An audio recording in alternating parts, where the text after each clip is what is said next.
Buongiorno e ben ritrovati con una nuova edizione del TG Flash di Neo Sicilia. In apertura ancora un caso di aggressione al personale sanitario in servizio tra le corsie dei nosocomi siciliani. L'ultimo in ordine di tempo arriva dall'ospedale di Taormina, dove un 48enne ha tentato di colpire più volte alla gola con una lametta un medico che stava per somministrargli un farmaco. Le fasi della violenza sono state riprese dalle telecamere interne e il paziente è finito in manette.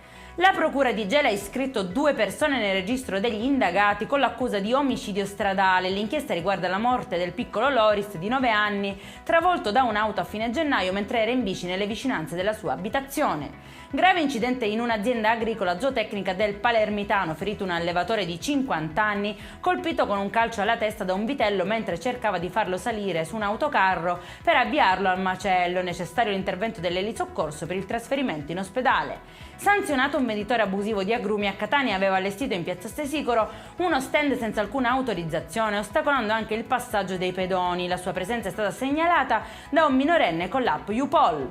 E in chiusura ci spostiamo a Sortino, nel siracusano, dove sono stati arrestati 2 soggetti che facevano acquisti con banconote false. Non si tratta tra l'altro del primo recente episodio di tentativi o spendita di banconote contraffatte che si registra nella provincia. Per questa edizione è tutto, prossimo appuntamento alle 19:30. Buona giornata!